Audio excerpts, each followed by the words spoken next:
Дэмбель – добравядомае слово ў армейскім сленгу, чаканая падзея для кожнага салдата. Тэрмін службы гэтых вайскоўцаў скончаны, цяпер яны звольнены ў запас.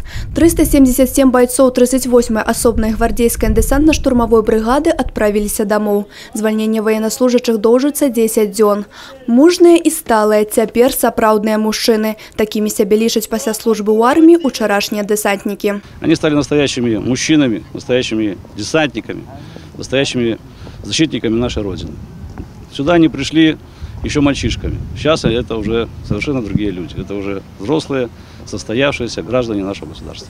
Лепшым па выніках службы ўручаны граматы і аб'яўлены падзякі. Шмат учарашніх салдат тэрміновай службы прынялі рашэнне застацца ў шэрагах брыгады на службу па кантракце. А тыя, хто пакідае армейскія шэрагі, гавораць: адказнасць і сапраўднае мужчынскае сяброўства – галоўныя якасці, якія атрымалі тут. Учитывая то, что служба позади, ощущения в то же время и радостные, и грустные, потому что, во-первых, расстаешься со своими товарищами, командирами, которые, в свою очередь, давали важнейшие как житейские, так и профессиональные уроки. Школа жизни, в первую очередь, позволила познать всю суть настоящей мужской дружбы, то есть оценить поддержку и взаимопонимание сослуживцев своих. Вот, поэтому я считаю, что вот эти вот качества, они, безусловно, пригодятся в дальнейшем жизненном пути. Вся наша служба прошла одним днем.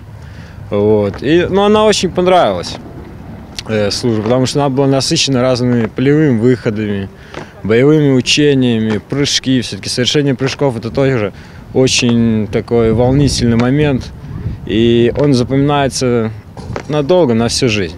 А вось гэтыя хлопцы толькі пачынаюць асвойваць школу мужнасці. Перад адпраўкай у вайсковыя часці традыцыйны мітынг у абласным ваенкамаце. Адсюль гэтай восенню на тэрміновую службу адправяцца каля 2500 новобранцаў. Службу они будут проходить в различных регионах Республики Беларусь, как в войсках специального назначения, так и в органах пограничной службы. Если брать в процентном соотношении, то порядка 40% ребят будут проходить службу на территории Брестской области. У военных камісарыятах намагаюцца максімальна ўлічваць пажаданні прызыўніка служыць у тых або іншых войсках. Традыцыйна папулярнасцю карыстаюцца падраздзяленні сіл спецыяльных аперацый, спецназ, а таксама органы пагранічнай службы. Как для себя, я считаю, армия – это нужная степень для мужского совершенствования. И у меня служили отец, служил дед. И я считаю, нужно пойти в армию, потому что без армии ты будешь мальчик, а так ты станешь мужчиной. Служба в армии – это очень важно, особенно для мужчин. Это особый институт, который научит нас какие-то невзгоды преодолевать, стать более выдержанными, более сильными, как морально, так и физически. Сегодня каждый молодой человек, мужчина, он